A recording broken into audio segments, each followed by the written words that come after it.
भारत माता की। भारत माता की। भारत माता की।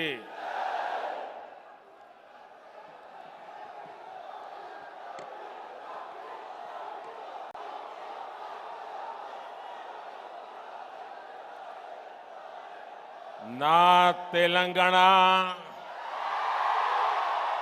కుటుంబ సభ్యులందరికీ నమస్కారాలు। लोकसभा चुनाव का ऐलान हो चुका है। दुनिया का सबसे बड़ा लोकतंत्र का उत्सव प्रारंभ हो चुका है और 13 मई को तेलंगाना के लोग एक नया इतिहास रचने वाले हैं। 13 मई को तेलंगाना में होने वाला मतदान विकसित भारत के लिए होगा और जब भारत विकसित होगा तो तेलंगाना भी विकसित होगा। यहां तेलंगाना में बीजेपी के लिए लगातार जन समर्थन बढ़ता ही जा रहा है। तेलंगाना का ये दृश्य, जगतियाल का ये जन सैलाब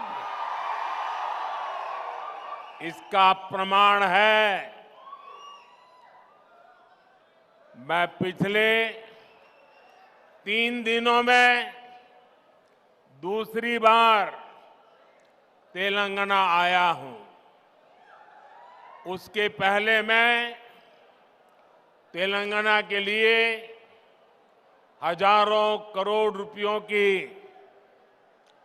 विकास परियोजना की सौगात लेकर भी आपकी सेवा में हाजिर हुआ था। इसी महीने मैंने आदिलाबाद से पूरे देश और तेलंगाना के लिए 56,000 करोड़ रुपए के विकास कार्यों का लोकार्पण, शिलान्यास किया था। संगारेड्डी में भी हाईवेज, रेलवेज और एयरवेज इंफ्रास्ट्रक्चर से जुड़ी हजारों करोड़ की परियोजनाओं को समर्पित किया था। ये विकास आज तेलंगाना के हर इलाके में पहुंच रहा है। इसलिए तेलंगाना के कोने कोने में बीजेपी के लिए समर्थन बढ़ता ही जा रहा है। आपने देखा होगा, अभी मुझे मल्काजगिरी में भी जनता जनार्दन हम सबको अपना आशीर्वाद देने के लिए सड़कों पर उमड़ आई थी। जैसे जैसे 13 मई निकट आ रही है, वोटिंग का दिन करीब आ रहा है, तेलंगाना में बीजेपी की लहर कांग्रेस का, बीआरएस का सुपड़ा साफ कर देगी। और इसलिए आज पूरा देश कह रहा है, आज पूरा देश कह रहा है 4 जून को 400 पार। 4 जून को चुनाव के नतीजे आने वाले हैं और इसलिए लोग कह रहे हैं 4 जून को 4 जून को 4 जून को और तेलंगाना भी कह रहा है अब की बार विकसित भारत के लिए, विकसित तेलंगाना के लिए, तीसरी सबसे बड़ी इकोनॉमी के लिए, गरीब की उन्नति के लिए, किसान कल्याण के लिए, युवाओं को नए अवसर के लिए, महिला सशक्तिकरण के लिए, मजबूत भारत के लिए, आत्मनिर्भर भारत के लिए, समृद्ध भारत के लिए नाल्गो वन्नलो दाटाली बीजेपी की वोटू वैयाली। साथियों, तेलंगाना की ये धरती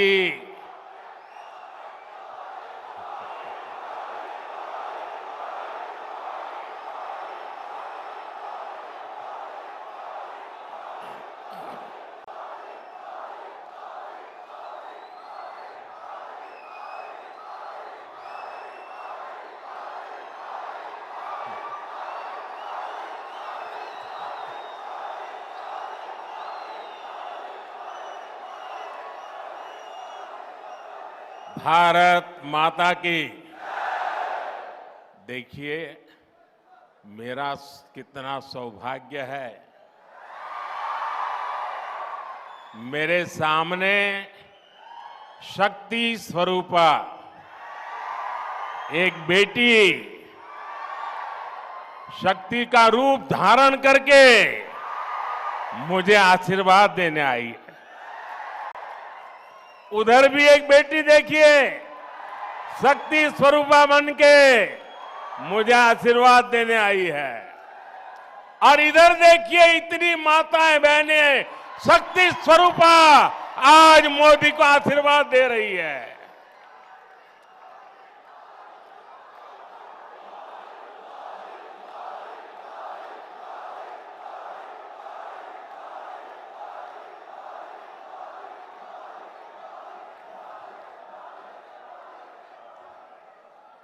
अभी कल मुंबई में इंडी अलायंस की रैली थी और चुनाव घोषित होने के बाद इंडी अलायंस की ये पहली और उनके लिए सबसे महत्वपूर्ण रैली थी। उस रैली में उन्होंने अपना घोषणा पत्र जाहिर किया और उनके पहले घोषणा पत्र का ऐलान क्या है? मुंबई के शिवाजी मैदान में जो छत्रपति शिवाजी महाराज कहते थे,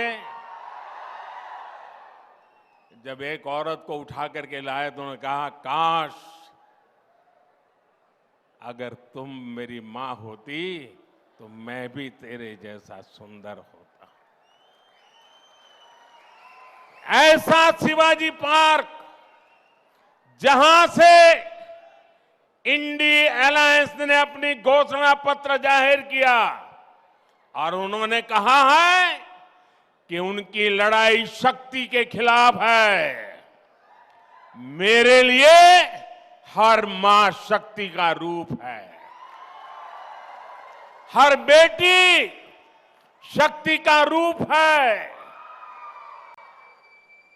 और मेरी इन माताओं बहनों की तरफ से, माताओं बहनों, आपको मैं शक्ति के रूप में पूजा करता हूं। मैं भारत मां का पुजारी हूं। मैं आप शक्ति स्वरूपा सब माता बहन बेटियों का भी पुजारी हूं। और जिन्होंने कल शिवाजी पार्क में इंडिया अलायंस ने अपना घोषणा पत्र शक्ति को खत्म करने के लिए किया है, मैं इस चुनौती को स्वीकार करता हूं और मैं इन शक्ति स्वरूपा माताओं बहनों की रक्षा के लिए जान की बाजी लगा दूंगा, जीवन खपा दूंगा।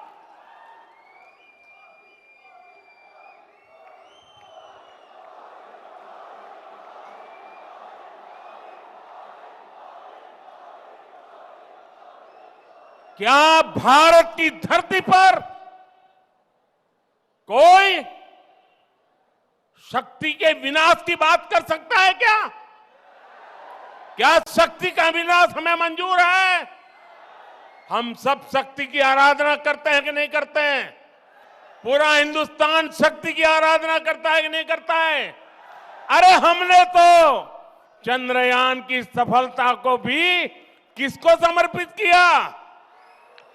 चंद्रयान की सफलता को भी, जहां चंद्रयान ने लैंड किया, हमने उस सफलता को भी शिव शक्ति नाम देकर के शिव शक्ति को समर्पित किया है। और ये लोग शक्ति के विनाश का बिगुल फूंक रहे हैं। माताएं बहनें, शक्ति स्वरूपा आप है। क्या ऐसे लोगों को शक्ति का विनाश करने के मौका देंगे क्या? मौका देंगे क्या? शक्ति का विनाश करने वालों का विनाश होना चाहिए कि नहीं होना चाहिए? शक्ति स्वरूपा माताओं की रक्षा होनी चाहिए कि नहीं होनी चाहिए? शक्ति के संस्कार की रक्षा होनी चाहिए कि नहीं होनी चाहिए? और इसलिए भाइयों बहनों, इंडिया अलायंस ने कल अपनी घोषणा जाहिर कर दी है। घोषणा पत्र उनका जाहिर हो गया है और इसलिए लड़ाई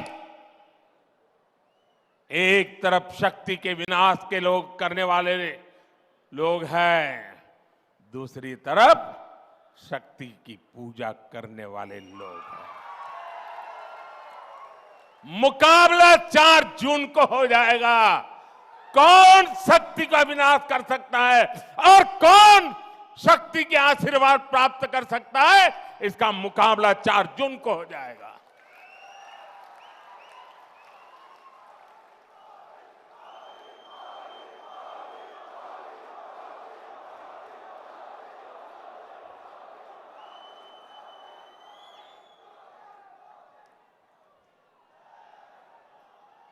साथियों, तेलंगाना की ये धरती कोई साधारण धरती नहीं है।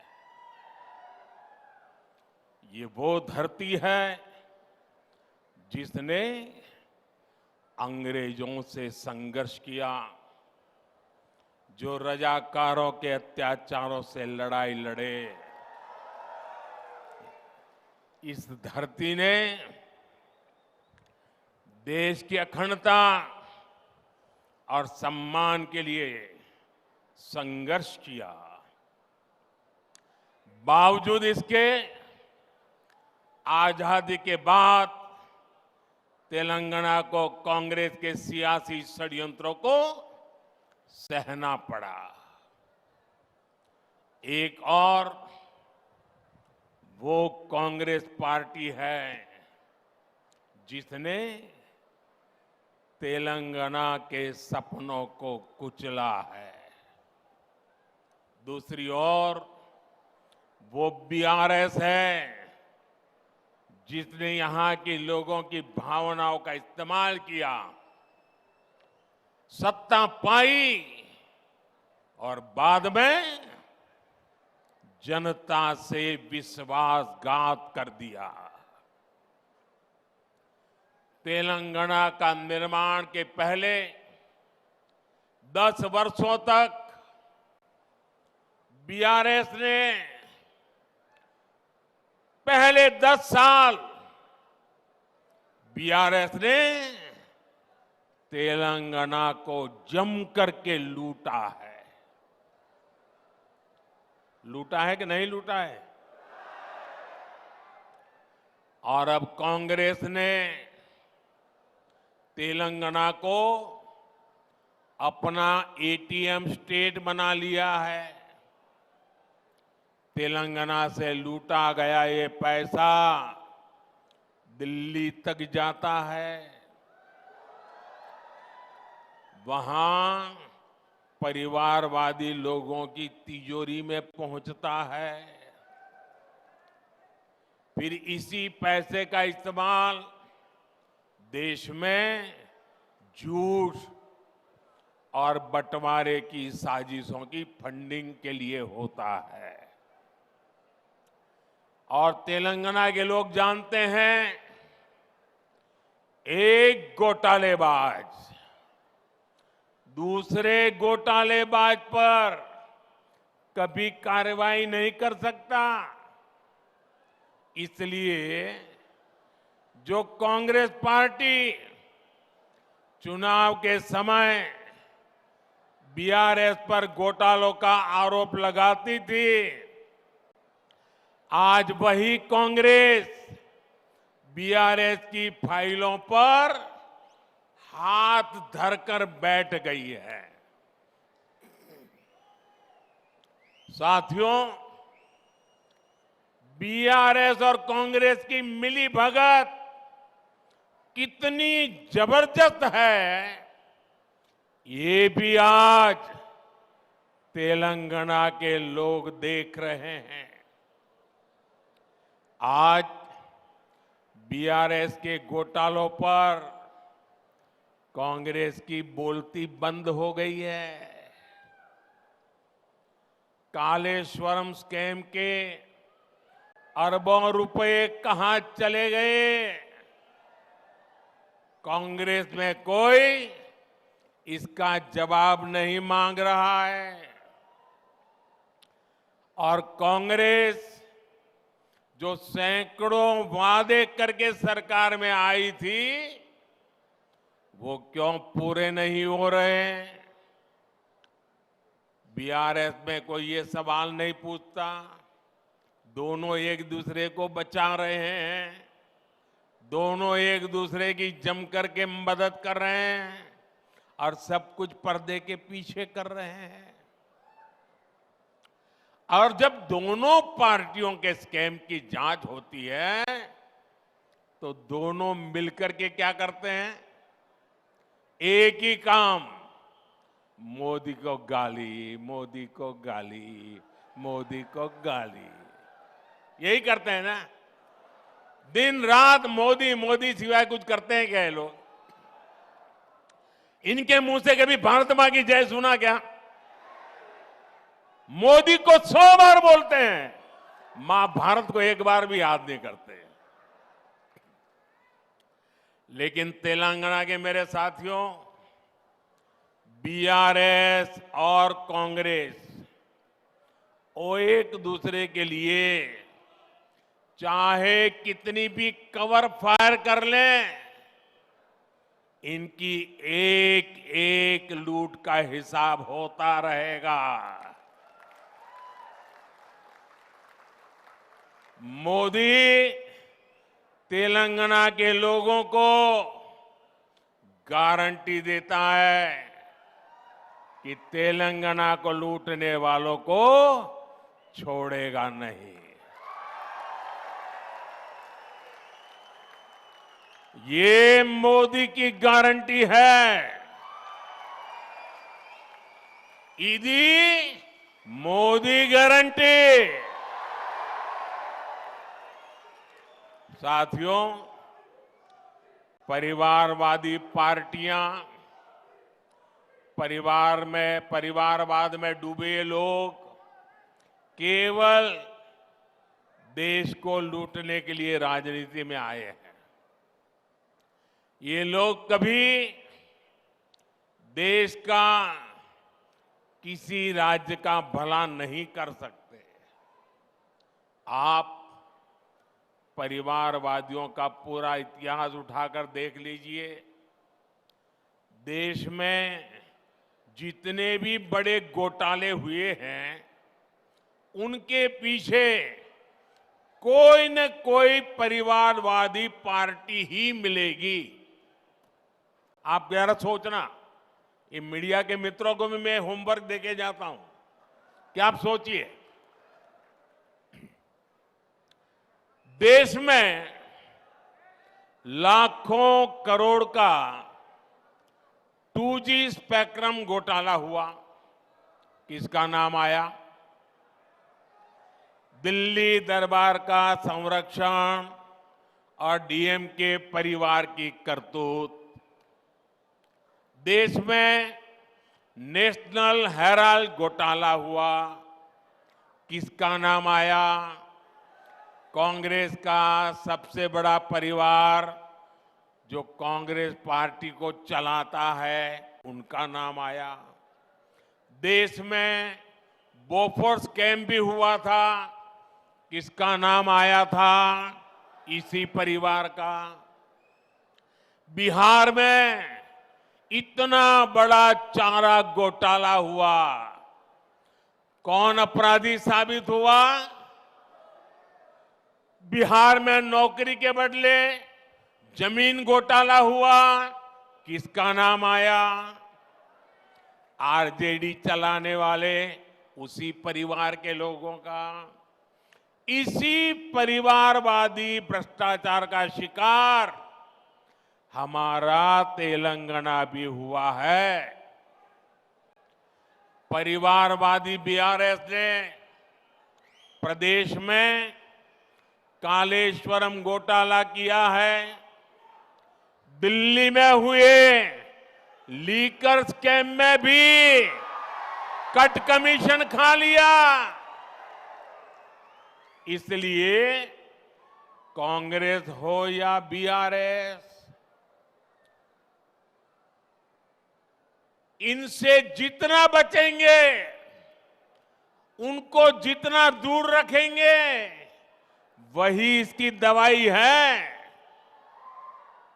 इसलिए 13 मई को आपको वोटिंग के दिन याद रखना है, बीजेपी को जिताना है। बीजेपी को बीजेपी को बीजेपी को बीजेपी को आप तेलंगाना में बीजेपी को जितनी ज्यादा सीटें देंगे, उतनी ही मेरी ऊर्जा बढ़ेगी। और ये जो शक्ति स्वरूपा का विनाश करने के लिए निकले हैं ना, उनकी रक्षा करने के लिए मुझे ताकत चाहिए। अब मैं विकसित भारत के लिए और ज्यादा परिश्रम करूंगा। आपको भरोसा है ना? मैं परिश्रम करूंगा, इस बात पे भरोसा है ना? क्या कभी मैंने मेहनत करने में कमी रखी है क्या? खुद को खपाऊंगा और कुर्सी की परवाह किए बिना आपकी भलाई के लिए जो जरूरी है वो निर्णय करूंगा। साथियों, हमारा विजन है विकसित तेलंगाना से विकसित भारत का निर्माण। बीते 10 वर्षों की एक बड़ी उपलब्धि है कि हमने 25 करोड़ देशवासियों को गरीबी से बाहर निकाला है।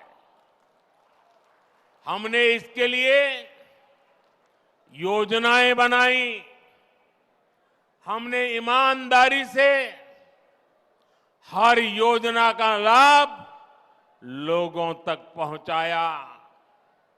हमने देश भर में गरीब परिवारों को 4 करोड़ से ज्यादा पीएम आवास बनाकर दिए। हमने 12 करोड़ से ज्यादा घरों तक नल से जल पहुंचाया। हमने देश के 50 करोड़ लोगों को बैंकिंग व्यवस्था से जोड़ा। आज 50 करोड़ से ज्यादा गरीबों को आयुष्मान कार्ड से मुफ्त इलाज सुनिश्चित हुआ। पीएम स्वनिधि जैसी योजनाओं के जरिए गरीबों को आत्मनिर्भर बनाने के लिए हजारों करोड़ रुपए की सहायता दी। साथियों, हमारी सरकार ने इन सभी योजनाओं का लाभ तेलंगाना की जनता तक बिना किसी भेदभाव के पहुंचाया है। हमने तेलंगाना की माताओं बहनों को उज्ज्वला योजना के 11 लाख से ज्यादा गैस कनेक्शन दिए। हम तेलंगाना के 30 लाख किसानों को हर साल किसान सम्मान निधि के 6,000 रुपये भेज रहे हैं।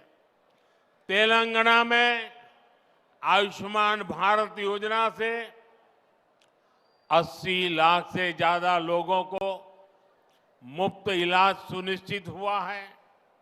आज भी बीजेपी सरकार तेलंगाना के 2 करोड़ जरूरतमंदों को मुफ्त राशन की व्यवस्था कर रही है।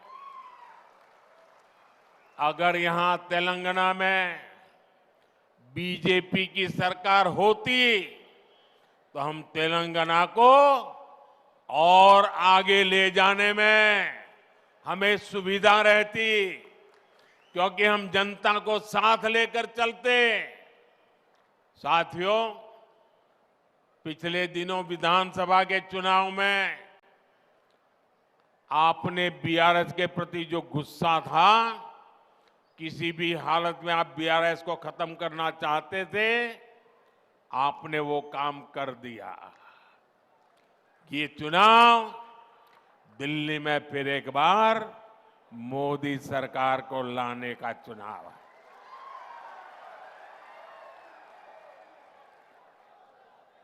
साथियों, हमने सिर्फ 10 साल में भारत को दुनिया की 5वीं बड़ी अर्थव्यवस्था बनाया है।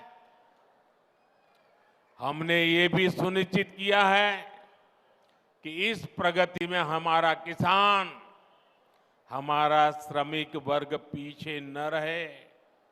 इसलिए हमने पीएम किसान सम्मान निधि जैसी योजनाएं शुरू की।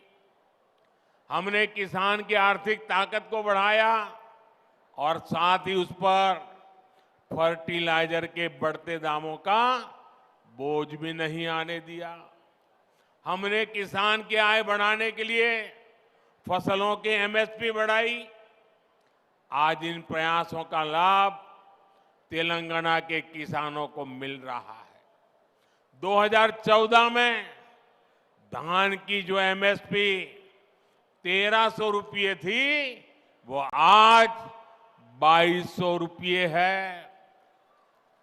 हमने अकेले तेलंगाना के किसानों से 1,30,000 करोड़ रुपए की धान खरीद की है। ये क्षेत्र हल्दी के किसानों का भी क्षेत्र है। कांग्रेस बीआरएस ने कभी उनकी भी चिंता नहीं की। हमने टर्मरिक किसानों के लिए टर्मरिक बोर्ड का गठन किया। 2014 में हल्दी की जो कीमत 6,000 से 8,000 रुपये प्रति क्विंटल थी, आज उसके 20,000 रुपये तक मिल रहे हैं। गन्ना किसानों के लिए भी हमने प्रति क्विंटल मूल्य बढ़ाकर 340 रुपये कर दिया है। यहां की राज्य सरकारों का आलम यह है कि वो अभी तक बंद पड़ी निजाम शुगर फैक्ट्री को शुरू नहीं कर पाए हैं, लेकिन हमने करीब 6,400 करोड़ रुपए खर्च करके रामागुंडम फर्टिलाइजर फैक्ट्री फिर से शुरू कर दी। इस फैक्ट्री में आज 75,000 टन यूरिया बन रहा है। इससे किसानों का फायदा तो हो ही रहा है, युवाओं को रोजगार भी मिल रहा है। अब अगले 5 वर्षों में हमें किसानों को समृद्धि की नई ऊंचाई पर लेकर जाना है। साथियों, पहले देश में विकास से जुड़े वायदों को सबसे बड़ा चुनावी झूठ माना जाता था, लेकिन इन 10 वर्षों में विकास भारत की सबसे बड़ी पहचान बनकर के उभरा है। आज भारत के आधुनिक इंफ्रास्ट्रक्चर की चर्चा पूरी दुनिया में होती है। इन 10 वर्षों में हमने तेलंगाना के इंफ्रास्ट्रक्चर के लिए अभूतपूर्व काम किया है। हमारे तेलुगु भाषी लोग दुनिया के हर देश में मिलेंगे, अच्छी पोजीशन में मिलेंगे, मेहनत करने वाले मिलेंगे। और आप पूछिए, जो भी तेलुगु भाषी दुनिया में रहता है उसको पूछिए, आज दुनिया में उसका सम्मान है कि नहीं है। वो सीना तान करके कहेगा, मैं जहां भी जाता हूं हिंदुस्तान का गौरव होता है। हमने यहां करीब 25,000 करोड़ रुपए खर्च करके नेशनल हाईवेज बनवाए हैं। 2014 तक तेलंगाना में सिर्फ 2,500 किलोमीटर नेशनल हाईवे थे। जरा आंकड़ा याद रखिए, 2014 के पहले यानी देश आजाद हुआ तब से लेकर के 75 साल 70 साल जो भी है समय, सिर्फ 2,500 किलोमीटर। ये उनका काम देखिए और ये मोदी का कमाल देखिए। हमने केवल 10 वर्षों में 2,000 किलोमीटर नेशनल हाईवे बना दिए। करीमनगर से वारंगल के बीच 2,500 करोड़ रुपए के 4 लेन प्रोजेक्ट जैसे विकास के काम यहां हुए हैं। हम तेलंगाना के रेलवे स्टेशनों को भी आधुनिक बना रहे हैं, यहां वंदे भारत कनेक्टिविटी बढ़ा रहे हैं। साथियों, आने वाले 2 जून को तेलंगाना के जन्म के 10 साल पूरे होंगे और इसलिए 4 जून को नतीजों के बाद केंद्र में भाजपा सरकार बनेगी।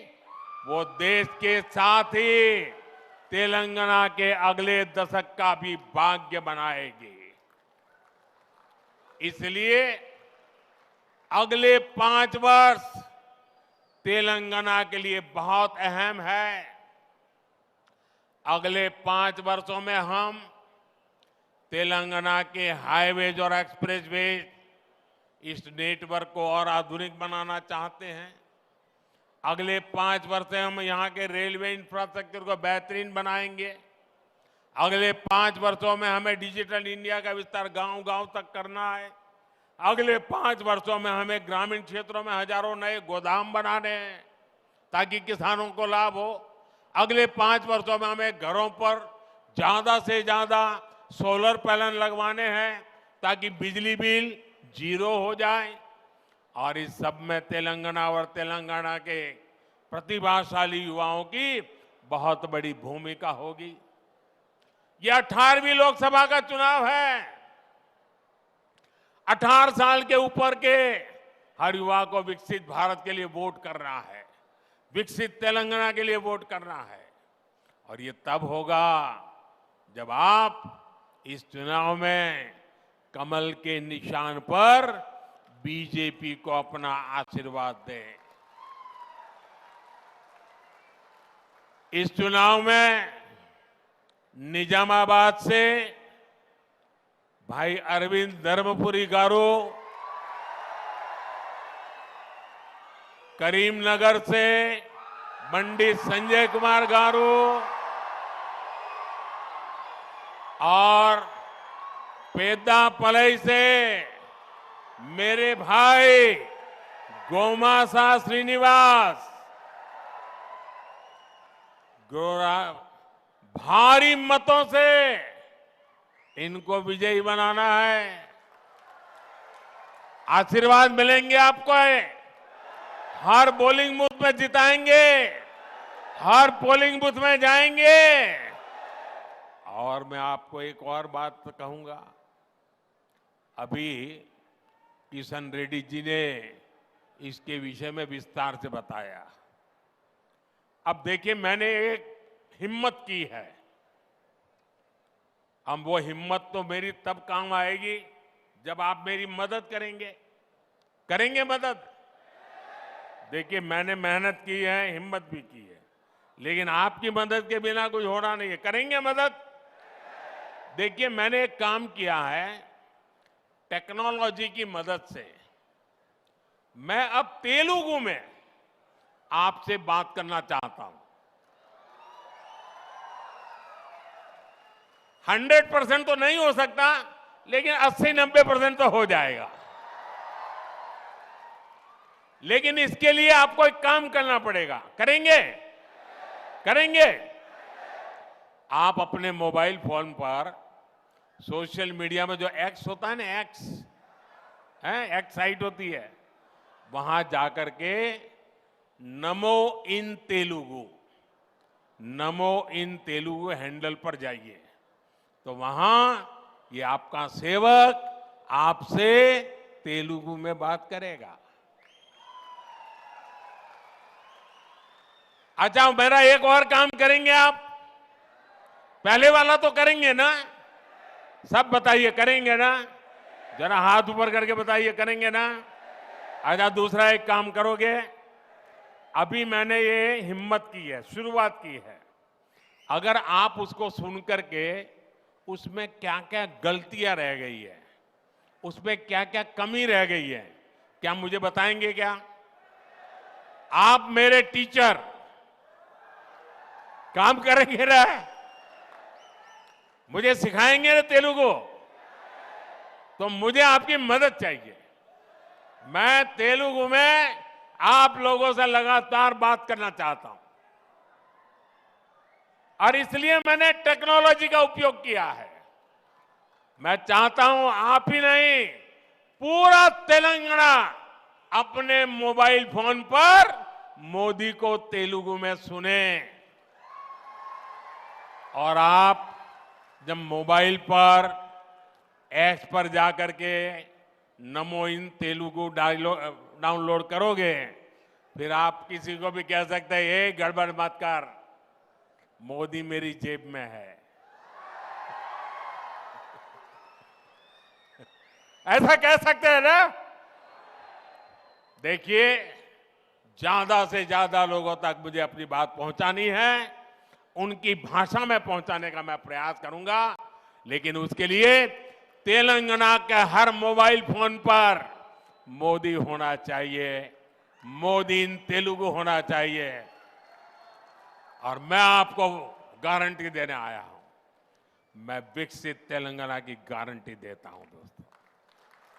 मुझे विश्वास है आप भी मुझे इस बार तेलंगाना में बीजेपी का परचम लहराने की गारंटी देंगे ना? आप भी मुझे गारंटी देंगे ना? देखिए, आपकी गारंटी के लिए आप अपने मोबाइल का फ्लैश चालू कीजिए, आपके मोबाइल का फ्लैश लाइट बनाइए। ये मुझे गारंटी देनी है आपको। आपके मोबाइल फोन की फ्लैश लाइट, हर किसी के मोबाइल की फ्लैश लाइट जलनी चाहिए। ये आपकी गारंटी है मुझे। ये आपकी गारंटी है मुझे। ये मेरे तेलंगाना के भाइयों बहनों की गारंटी है। मेरे साथ बोलिए भारत माता की, भारत माता की, भारत माता की। बहुत बहुत धन्यवाद।